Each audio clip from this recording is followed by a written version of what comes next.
We're back. Oh my God, hang on. I don't know what's happening.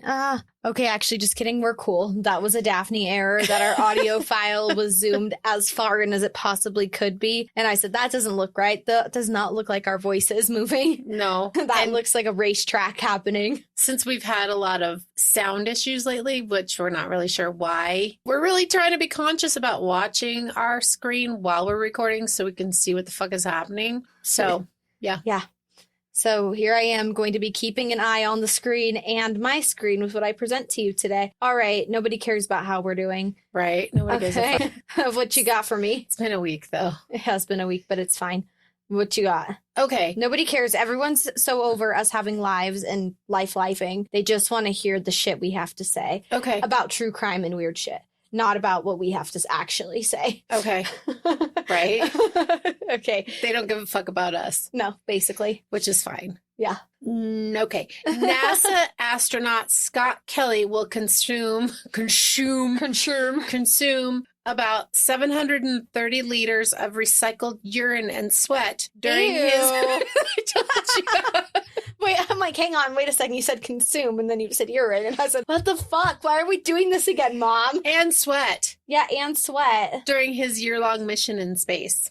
Well, I guess he's going to space, right? You said he's an astronaut. Yeah, 730 liters because he's spending a year in space, and water is like it's a precious commodity, and they can't take a bunch of fucking water with them when they are in space. And so urine is recycled into drinking water on the International Space Station. Okay, it's recycled into drinking water, though. It's not like he's straight up pissing in a bottle and then drinking it. Because, see, that's how I envisioned this going down. I was like, oh, okay. Me too, because I read that, and I was like, well, I have to dig into this deeper. I was like, is he at least going to put like a liquid IV in it?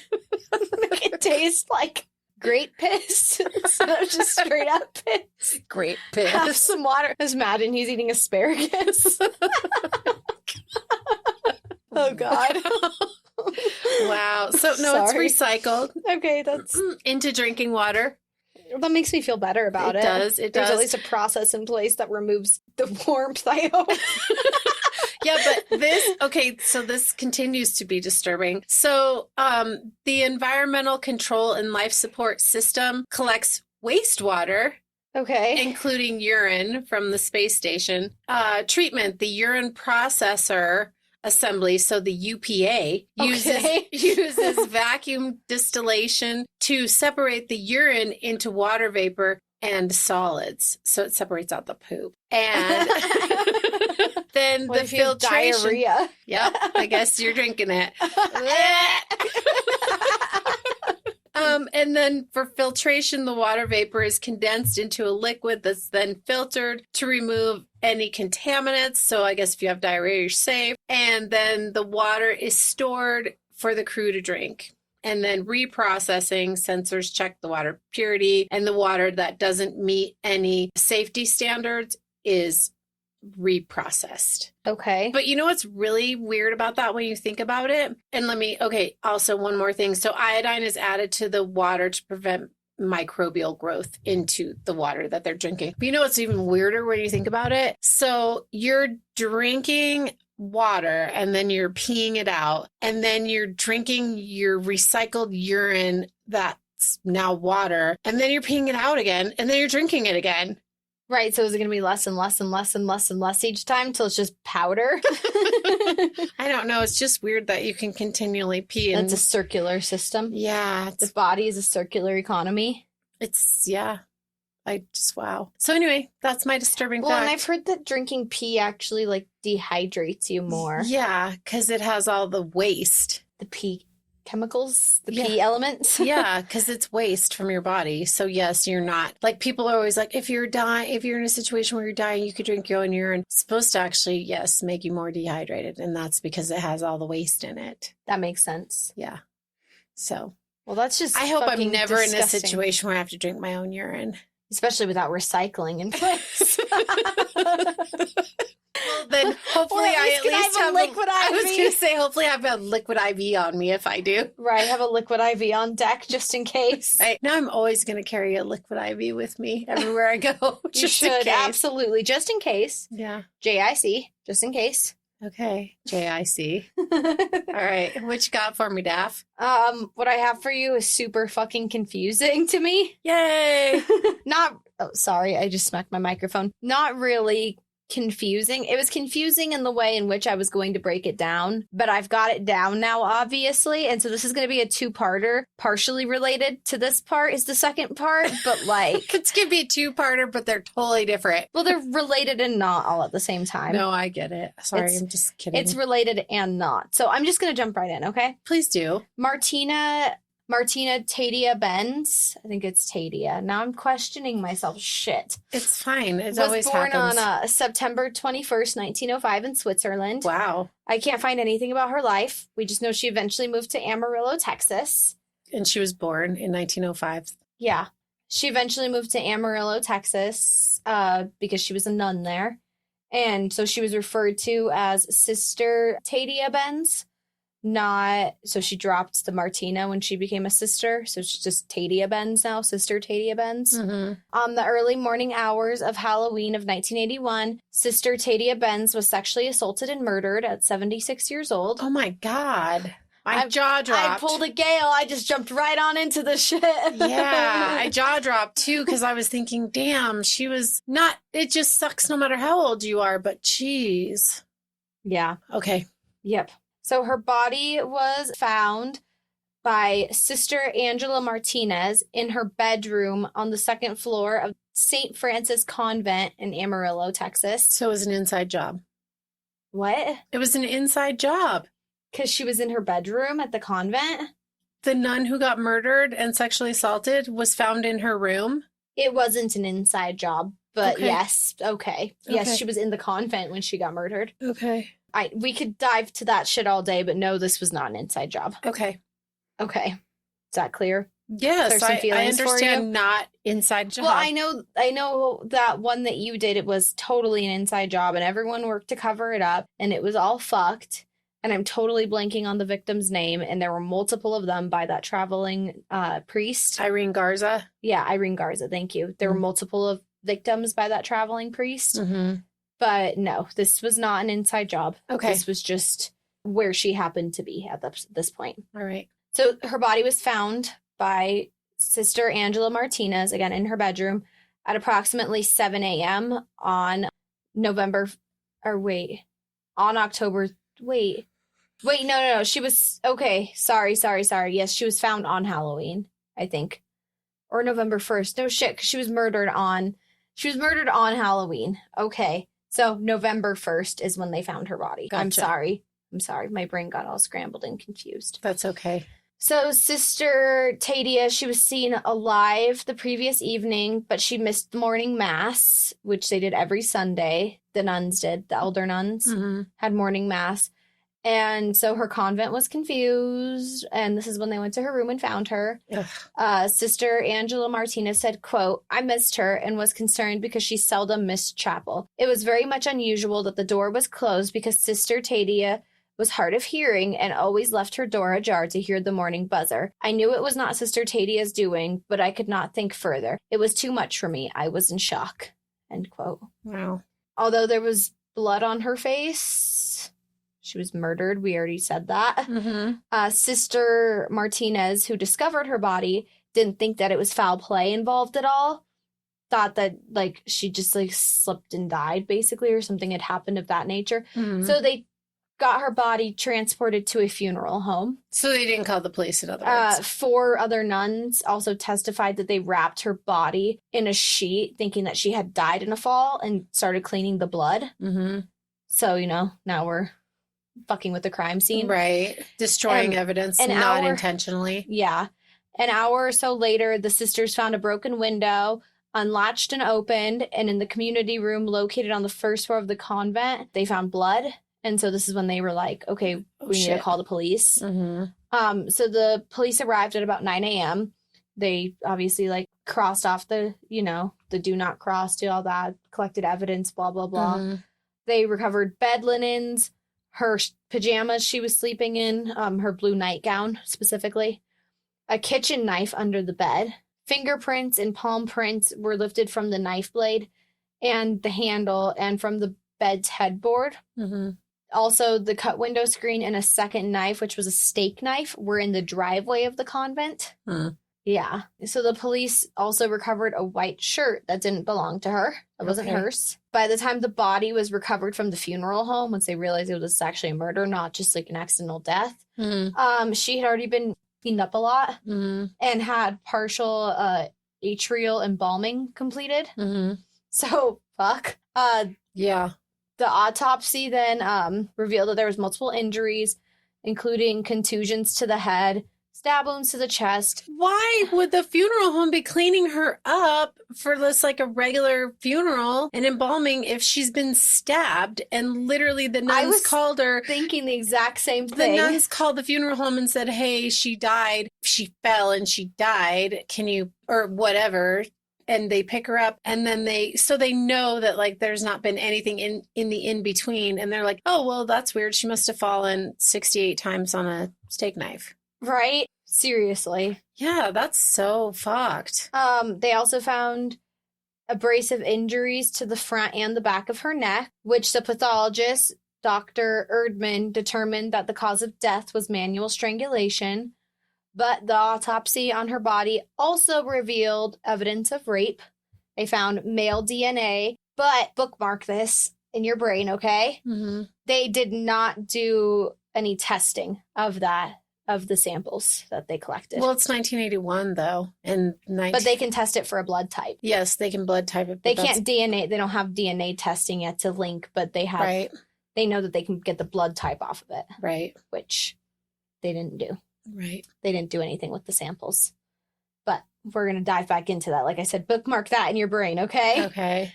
So prior to Sister Tadea's murder, there was another murder that shared a lot of similarities that was also in Amarillo. And so, like, people are freaked out, right? People are, like, thinking that maybe this is, like, the police are like, oh, God, is it a cult ritual happening? That they're like, we're going to kill a nun on Halloween, right? Like, that's fucked up. Well, this is what the police are thinking, though, yeah, right? No, They're I like, got you. Their brains are going everywhere. So this imposed a lot of fear onto the public, obviously. And there was a lot of anger and like lynch mob anger, not like let's get justice for her anger, but like we're gonna go on a witch hunt anger. Yeah. So at this point, there was a new police chief that had just been assigned right before the murders. So like somewhere at the top of this year, and there was also a new DA in Amarillo too. Okay. Are you listening to me? I am listening to you. You're just zoning out. No, I'm listening. I'm absorbing all the information. A new Your face sheriff, is zoning. a new sheriff, a new DA. Yes. New. I'm not asking you to recap it. I'm just saying. Is there a test? When at this point too, something had happened between the Amarillo sheriffs, the police department, and like the DA, like the court, all that. Something happened between the three of them where they were like at odds and like no one was helping each other do anything. That's awesome for the justice system. Yeah. So at this point, after the murder of Sister Tadea, they all sat down and they worked to like resolve the issue, right? But when the new DA, Danny Hill, was elected, he promised to carry out all of the executions of people that were sitting on death row. Because it's So I'm Texas. just telling you a little bit about his agenda. He also wanted to hire a full-time medical examiner, and that's when he hired Dr. Erdman. And his first autopsy actually was Sister Tadea on the job. I was like, well, why bother hiring one if he's not going to actually? No, that was his first job. Still. Oops. He was also petitioning to end the evil in Amarillo. That was happening. And the evil. This was all part of his petition for his election campaign, I guess, if you will. Yes, I will. So this was done by consistently seeking the death penalty too. He was like, I promise that when I convict people, they'll get the death penalty, capital punishment for all. Was basically what he was doing, right? Wow. But historically at this time too, okay, this is also happening in the world in America. Fidel Castro was the dictator of Fidel. Fidel Castro. That's okay. My tongue doesn't want to do that. That's Gotcha. why. You should see the face she's making. My tongue. Was a dictator, and a lot of Cuban refugees came to America, right? I mean, they went everywhere. They spread a mass, but, we're talking Texas here Right. today. So, and apparently this influx of Cuban refugees just made Amarillo a really crime-ridden, terrible place to be because of the Cubans. Oh, yeah. I'm sure it was the Cubans. Yeah, right. Absolutely. Yeah. Sure it was. Fucking people. So the other murder that happened at this time, the other one I was telling you that had the similarities, was happened before Sister Tadea. It was Narnie Bryson, and she was 77 at the time when she was murdered on What the fuck? July 7th, 1981. What? What are you at the fucking her age? Yeah. Like, That they're killing old women? yeah, why? Yeah, we'll talk about it, but I'm not answering that right now. Well, no, I don't Bookmark expect you it. to. I'm just like, it's just a general what the fuck. Yeah, save that place in your brain. Got it. On the night of Narnie's murder, witnesses claimed to have seen a, quote, dark-colored, unquote, man in the area. Oh, of course. And a similar-looking man was spotted fleeing the convent around midnight on Halloween. Who spotted the man fleeing the convent? Security. The convent security? Yeah, he hid behind a tree from security, and then apparently they couldn't catch him. Okay, so this leads me to another question. Why, if a nun is killed and security knows that they fucking try to catch somebody that was on the property at midnight, do they not think that she's been murdered and they just send her to the funeral home? I don't know why there was a lack of communication happening here. And I also don't really know how the security worked here. I just know that there was security and that they saw this person, but then, like, he was able to get away. Okay. But Wow. this fit the description, right, of the Cuban man who was fleeing from Narnia. So now they know that they're looking for a Cuban man, Mm-hmm. or so they think anyway, still at this point, right? Because of, again, the historical nature of this. Okay, so anyway, then according to Sister Pacifica Mugler, 2:30 on November 1st a.m., 2:30 a.m., the phone is ringing at the convent. She answers it. There's a man on the line with a very thick Spanish accent. Mm-hmm. And he called himself Father Jose. Okay. And then he kept saying he wanted to speak to a priest. And then he was telling Sister Pacifica, he's like, I have all these sexual urges. I have all these problems. Can you help me with all these problems? I don't exactly know how the phone call ended, but it did. But this is her, you know, she's saying that this happened. She's getting an obscene phone call. Yeah, Who and calls this a is convent? after. This is after, right? But they don't know that she's been murdered Right. yet. At I'm just- 2:30 a.m., they don't know. Right. I'm just saying, like, who calls a convent to do a obscene phone call? A sick fuck. Well, yeah, obviously. I'm like, Do what you the even need to fuck? ask that? It's a sick fuck. This is really fucked up. Yeah, just keep waiting. Oh, I'm here. So the similarities were so, like, intensely striking between the two murders that the DA, Danny Hill, right, the newly elected dude, he and detectives were, like, convinced that this is one man acting to kill these elderly women, right? Well, it does seem like that's kind of his MO, if you will. Right. Well, and at some point there was also an attempted third victim, but she woke up from her coma with no memory. So I don't really know much information about that. I just know that also happened. Okay, so he attacked someone else. They didn't die, and they were in a coma. But they have zero memory. Because at first, when you said, well, she woke up from her coma, and I thought you were going to be like, to find her attacker. I'm like, she was trying to rape her and kill her when she was in a coma? No, she went into a coma. He failed. Yes, got it. So the similarities included their age. They were both very closely related to religious groups, right? Like, obviously Obviously a nun. a nun, but the other one, Narnie, she was very, like, tied into her religious organization. Mm-hmm. Both deaths were thought to have occurred in the middle of the night, right? Both women were sexually assaulted and strangled and had very closely related injuries, like, found throughout their bodies. Very similar things Right, happening. like the stabbing and the contusions and the strangling and all that. Right. So both crime scenes left behind with some black curly hair, both were broken into through cracked screens, and there was broken glass, right? Mm-hmm. And a white t-shirt was at both crime scenes too that didn't belong to the victims. Why do you take your shirt off and leave it? Fuck if I know. It also would have your DNA on there. So I Right. don't know. But again, at that time, DNA is not a thing. But still, like, why are you fucking leaving your shit at a crime scene? All of this evidence pointed the police in the direction of the offender being either Cuban, Puerto Rican, or even Black, perhaps. Mm-hmm. So the police have now, at this point, rounded up every single Cuban refugee in Amarillo and are questioning them. Wow. And, asking them for alibis, what they were doing. Can you back this up? Blah, blah, blah, It's a witch hunt. Yeah. Like I said, it's a witch. Yeah, that's exactly it. Like, people are fucking scared. And, like, people are scared for their grandmas, like right. a very vulnerable group of people. I mean, every group is vulnerable, right? But this is a very vulnerable group of people being attacked. Right. That are falling victim to this sick fuck. So they talked to two men, Fernando Felipe Flores and Leoncio Perez Ruda. Bookmark those names in your brain. Neither one of them had a criminal record, but both men did manage to get caught on separate occasions peeping into windows of elderly women, and they got charged with trespassing. What the fuck? Yeah. Weird, right? Yeah. So that creeps me out. That, like, gives me the chills when you think about somebody looking at you through your windows. Right, because it's supposed to be your space. Yeah. Yeah, it creeps me out. I don't like it. I don't like it either. The DA was convinced that Fernando was Sister Tadea's killer. The first one I said. Felipe? Yeah. Fernando Felipe Flores. I'm sorry. No reflection on you. It's 6 hours of sleep in 4 days. It's okay. It's okay. Don't cover your mouth when you're speaking, remember? Stop. You're going to make ugly noises. They got a search warrant and found what they thought were fibers from Sister Tadea's blue nightgown on his clothing. Mm-hmm.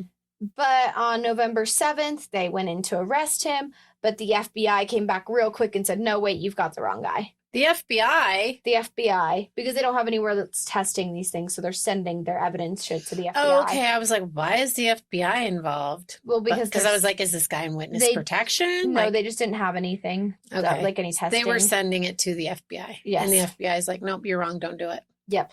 Got it. So the fingerprints, fiber, and hair forwarded to the FBI did not match Fernando's. So everyone is like, who did this? What the fuck happened? Well, then this clairvoyant calls up the police, and she's like, I had a dream. Sister Tadea's killer was a young man. He was about 5'11" with a small muscular frame. He had Abe Lincoln's face. He has big ears.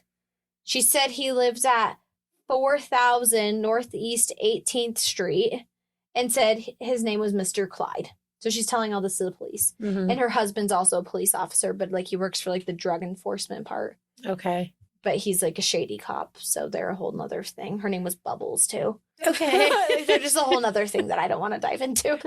I would like to know more about Bubbles and her shady husband. There's just like too much happening here for us to waste our time on her. On Bubbles and her shady cop husband? Yeah. Okay. So then But thank you for introducing that information at least. Then on the night of Sister Tadea's murder, a witness claimed to have seen Johnny Frank Garrett running from the direction of the convent. Johnny Frank Garrett was born on Christmas Eve, 1963. He was 17 years old at this time, and he was mentally disabled, and he lived at the exact address the clairvoyant gave, which is right across the street from the St. Francis convent. And he had a dog named Mr. Clyde. Well, that's weird. And he fit the description the clairvoyant gave to a T. Except for you could just know this dude and just do this. Right. Yeah, not necessarily have a dream. Just be a dick and try to turn somebody in for something. Yeah. That you maybe know they did or maybe know they didn't. Don't know that they did. Right. Yeah. So. Because I was like, oh, that's weird. But then I'm like, wait a minute. Not that weird. Yeah, no, because it's like a small town at the same time. Right. I mean, it's a big city, small town, right? It's bigger today than it was in the 80s. So Johnny was described as slow by his teachers at school. He was definitely behind his classmates, like learning wise, and had some learning challenges. I guess they said by the end of 6th grade, like he still couldn't read or write, but he had like other things happening for him, which was good. Mm-hmm. He was a victim of violence. He was physically and sexually abused by 2 of his stepfathers, who would also sell him to other men who were equally as fucked up for using children in that way. What pieces of shit. Yeah. Yeah. So I don't want you to keep talking. I'm sorry. I'm sorry. So he would sleep under the nearby football bleachers because he was afraid to go home, or a neighbor would let him into the house. She would be like, does your mom know you're here? Which I haven't seen anything about the mom commenting on the abuse, but the mom seems like she was solid, like actually like a good parent. Maybe like she wasn't knowing of what was going on. We'll talk about it. We'll talk about that stuff later. It's not really, it doesn't really tie into what we're talking about at the moment. I mean, yes and no, but no. More on the no, okay? Just more on the no side I'm of just it. thinking, like, if your kid is not only being sexually abused by somebody in your house, but also sold. Well, I think he's got like multiple brothers and sisters, and like it's just it's a big thing happening, and like it's a big family. It's probably a lot to keep track of. They're also poor. They're like they're one of the poorer families in Amarillo. What does being poor have to do with that? She's probably working. Okay. That, Okay. it's just a lot happening. Like I said, I don't think. I'll leave it. No, I just don't think that. I don't know. I don't know how she doesn't know, but I also don't really know. I will continue to dig on that for part 2 because there's a lot going to be coming out about things for part 2. Okay. Like you'll understand. Just let me get there, please. Get there. The same neighbor that would let him in, he like played with the son. He played with his son, who was also developmentally challenged. I guess it's the PC way to put it, right? Mm-hmm. The neighbor said he was harmless. So did the priest at church. He was often like actually going to the church to help, and before the murder, he was there in every single room because he was helping them move furniture. And this is backed up. Like he was there helping them move furniture. Right. I'm just saying. So of course his fingerprints are going to be all over everything. Yep, exactly. Ugh. And palm prints because he's lifting furniture. Yep. At about 14, he started becoming angry, obviously, as you would. Yeah, no shit. And upset. And he got into fights at school and got suspended a few times. And he started drinking and doing drugs to, escape. Yeah. He's lashing out and self-medicating. Weird. Yeah. Weird after this would all happen to you. Right. Yeah. After the police decided that Johnny Frank Garrett was their guy. Of course they did. The idea of the same killer for both murders just completely vanished. They're zeroing in on Johnny Frank Garrett for the murder of Sister Tadea. Okay. So on the night of Halloween, a police officer said that he saw Johnny outside of his home, right across the street, beating a bush with a stick. And like this was their motivation to suggest that it could be him. And he had another charge against him for vandalism. Like I said, like he was getting into some trouble. Right. But vandalism in no way like equates to murder. No. Or does it level up to murder? No. Rape and murder. Yeah, rape and murder. Yeah. On the night of November 9th, they arrested him, and his mom, Charlotte, said that he was sitting at her feet while she was crocheting, and the whole family was watching Monday Night Football when the police came knocking, and they told her that they had a warrant for Johnny's arrest for stealing a pickup truck. But there's several police. There's several police in the house. There's the sheriff. There's detectives. There's also someone with a camera. Okay. Random. Yeah. So probably because they want to publicly be like, oh, we got this guy. Then a news break thing, news breaks pops up across the TV, said that they had arrested the man responsible for Sister Tadea's death. While they were arresting him? And it's on Monday Night Football and they're seeing it? So Charlotte says she remembers thinking the neighbors were going to be like, they didn't say who it was on the thing, or at that moment when she was looking, it didn't say, and she's like, I see this happening behind, but I also am paying attention to what's going on right now, that my son is being arrested for stealing a pickup truck. Like, what the fuck? Mm-hmm. So she says that she remembers that the neighbors, they're going to all think, what the fuck? Like, he's being arrested at the same time that this is happening, but like, he's not involved, right? Like, this just happens to be flashing across the screen. Yeah. As he's being arrested for a totally unrelated something. Mm-hmm. But then her sister picks up the phone and calls her and is like, and this is like that night or like an hour later, and is like, that he's being arrested for this, right? What the fuck is going on? And she's like, no, I didn't know that. What the fuck is going on? So she rushes down to the police station and, is trying to assist in whatever way she can there. Mm-hmm. So now they're testing Johnny for everything, right? His fingerprints. They match it to what's recovered behind her headboard, and a bent butter knife under the bed also has Johnny's fingerprints on it. So police are trying to convince Johnny to confess to the murder. And this is like after an hour of just being interrogated. Mm. So he confessed, but he refused to sign the paper for his confession. And they recorded them reading his Miranda rights, but they said they accidentally turned it off at the time of his confession. So convenient, right? Uh-huh. Oops. Right. So according to his alleged confession, he was drunk on whiskey and had done 2 hits of acid when he climbed in through the jagged glass at the convent. Like he slit the window, right? Went in through the jagged glass, went into Sister Tadea's room, and then he said he left the same way that he came in. But we know that that's not true because remember I told you the blood by the fire door, by the fire exit? Yeah, so we know that that's not true. And we know also from the glass evidence is entering into the convent. None of it's going on the outside. So they didn't go out that way. They only went in that way. Right. So he's like given this defense attorney, right? Nobody like really knows like where the fuck this guy came from. Like the family didn't call him. Like he was like not really. He like appointed himself to them. Because like I said, like the family's poor. Like they don't have like any money to spend on. But it's not a public defender. Like assigned by the city. No, he's not assigned, but the whole family is like, I didn't call him. Did you call him? No, I didn't call him. Did you call him? Who called him? Like Johnny didn't call him either. That's fucking weird. Yeah, so he just like shows up. He's already convinced that Johnny's guilty.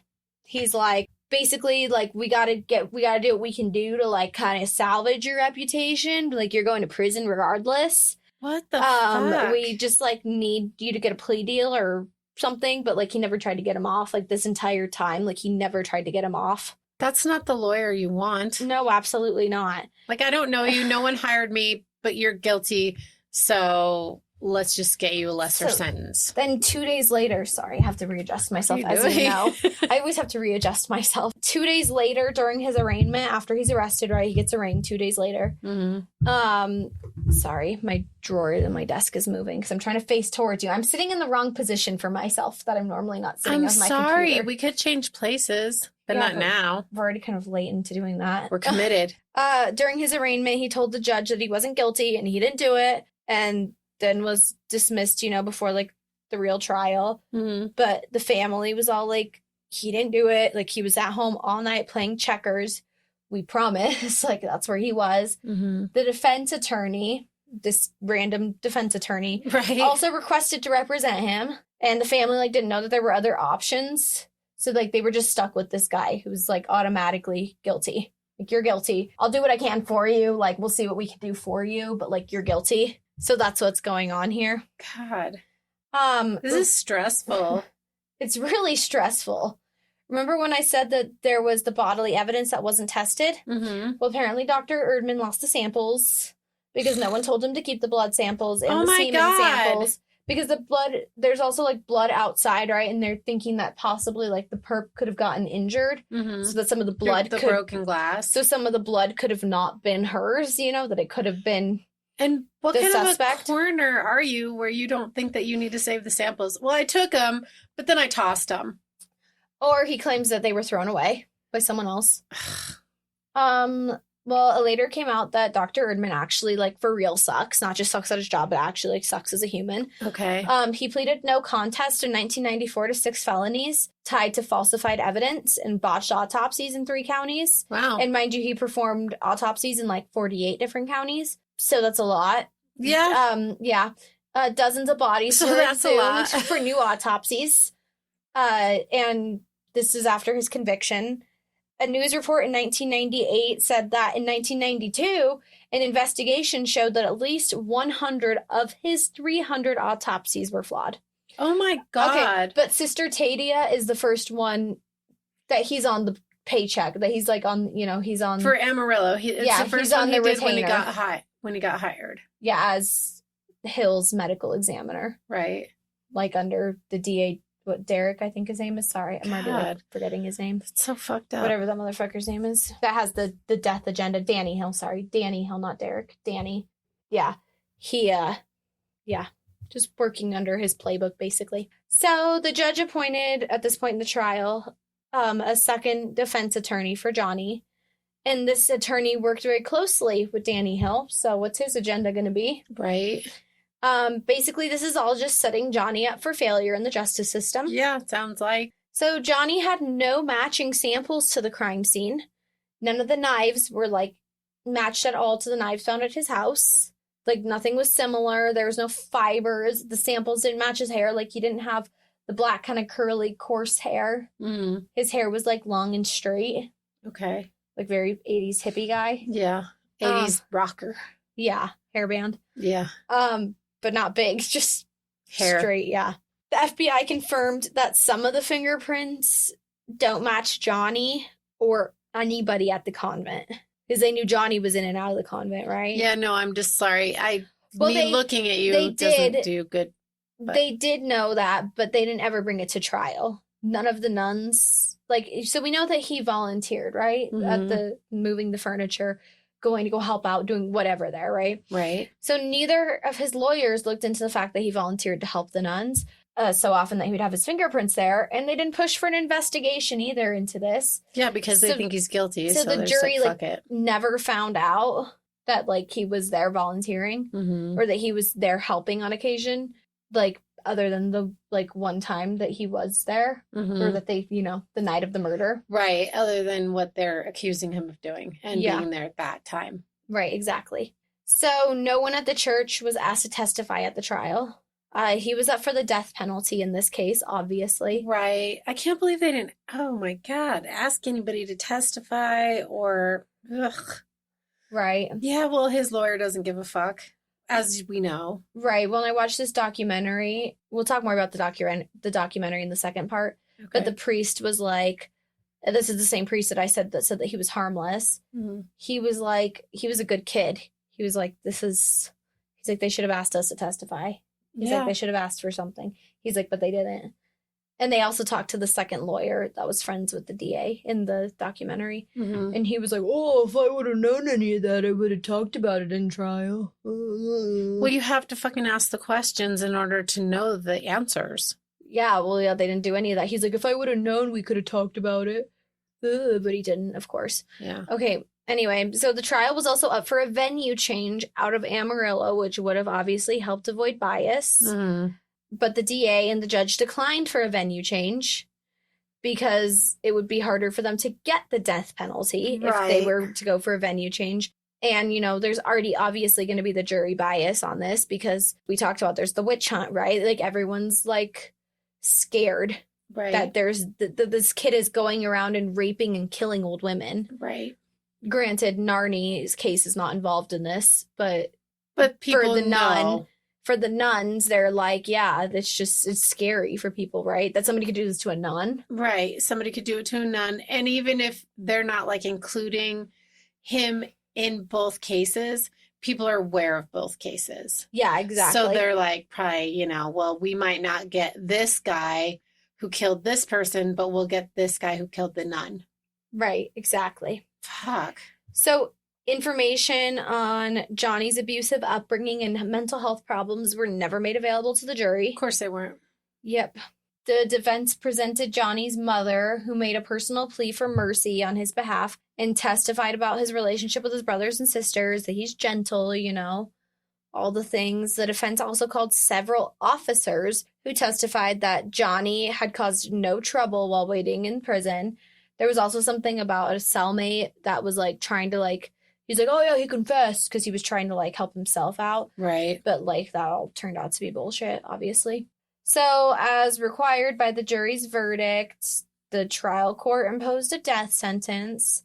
And this was affirmed by the Texas Court of Criminal Appeals for Garrett v. State in September of 1982. So a petition for writ of certiorari was denied by the United States Supreme Court. What that means is that the Supreme Court has to request orders from lower courts to review a case, but they denied it. They're like, we don't want to see it. We don't care. Right. So they didn't look at it. We're not going to waste our time with this. So Garrett v. Texas then sought habeas relief in the state on a number of grounds, right? They're like, you didn't test this. And so he has a new lawyer. Probably at this point, yeah. Yeah, he must because They're doing something. Yeah, because the other lawyers aren't going to appeal it. Because something's happening. Yeah. So all relief was denied by the trial court. The instant federal petition, sorry, I'm reading you this directly from the court documents. Okay. The instant federal petition for habeas relief was initially filed in the Southern District of Texas. A stay of execution was entered and the action was transferred to the Northern District of Texas. Following an evidentiary yes, thank you, hearing, the district court denied habeas relief on all claims. The trial court rescheduled Garrett's execution for October 30th, 1987, but the district court granted a stay of execution pending appeal and also granted petitioner's application for a certificate of probable cause. So although he sought this relief, right? Mm-hmm. A number of claims. He did so many appeals. He restricts his appeal to this court by a single claim. And this claim is by destroying potentially exculpatory evidence, the state denied him a fair trial and deprived him of due process of law. So he argued that, the samples were thrown away by Dr. Erdman. Like, he's not getting a fair trial here because the state's pathologist failed to test the samples, failed to keep the samples. So he argued, actually, this case, this is the argument that he made for this, was if Dr. Erdman had tested the samples for the assailant's blood type, and those tests had revealed the assailant had a different blood type from his, the evidence would have been absolutely exculpatory. He argued under California v. Trombetta, which is basically the state's failure to make a test or preserve enough evidence for a test. Mm-hmm. So he argued that, but this was all denied. All of his appeals denied. That's fucked up. So his stay of execution was then rescheduled for January 7th, 1992. And according to mental health experts, 3 of them specifically, who met with him between 1986 and 1982, they said that he was extremely mentally impaired, chronically psychotic, and brain damaged as a result of severe brain injuries he had sustained as a child. He suffered from paranoid delusions, including a belief that the lethal injection would not kill him. One of the experts described him as one of the most virulent histories of abuse and neglect I have encountered in over 28 years of practice. That's so sad. Yeah, it's horrible. Yeah. In January of 1992, after countless appeals, as his death date approached, right, Johnny's case sparked an outcry among people who opposed capital punishment in Texas, including they got letters from, so the Roman Catholic Church, they didn't think he did it. Mm-hmm. And so the Amnesty International appealed to Pope John Paul II They went way up. Yeah, on Johnny's behalf. The Pope, the representative of the Pope in the U.S., Archbishop Agostino Caciavillan, I don't know how you say it, Caciavillan, sent the appeal to the governor then, Ann Richards, and gave Johnny a 30-day reprieve then before his execution date to, quote, exhaust if there was another remedy, end quote. 30 days. For the sentence. But all the appeals were unsuccessful. They continued to be unsuccessful. And he was executed on February 11th, 1992 at just 28 years old. God. Yeah. That just breaks my heart. His final meal request was ice cream. And the Texas Department of Justice said this is like part of like why this is famous, and like the documentary is called like The Last Words. Mm-hmm. Because they said that he didn't say any last words. Like people, they're like, oh, he didn't have any last words to say, the Texas Department of Justice. But it's been like reported several times, and like people like said that he said, I'd like to thank my family for loving me and taking care of me. The rest of the world can kiss my ever-loving ass. And those were his final words. Mm-hmm. That's really sad. But going into part 2, there's a lot of doubt that he did it. Well, I have a lot of doubt too. That's what I'm saying. As I'm sure you've gathered, I've gathered. We're going to talk about it more in the next episode. Do I think he was troubled? Absolutely. Do I think he killed her? I don't think so. I think there's way too, well, there's evidence for somebody else. Let's just say that. Well, that also and they didn't even connects him back to Narnie. Well, and they didn't even check any evidence to see if it actually did connect to him. Right. They're just like, oh, you did it. Cool. That's it. Yeah. Oh, we have all this evidence, but oops, we lost it. So you're guilty. Right. Because we have no way of proving that you are or you're not. So we're just going to say you are. And then you have this lawyer that says that you are. So you must be. Yeah. And you were a vandal. Yep. So, yeah. So you're already a criminal. So you might as well also be a murderer and a rapist. Fuck. That's so jacked up. Isn't that really sad? It breaks my heart. How old was he when he got arrested? 17. Oh, yeah, you said that. Yeah, so he was just old enough to be tried as an adult. Right. And then he was on death row for 11 years, which also seems fast. Well, that DA was like... I know. He was literally... I've never heard of somebody more hell-bent on being like, the capital punishment! Right. I'm going to get you, and I'm going to get you. If you're going to trial, you're going to die. Right. That's so like, fucked up.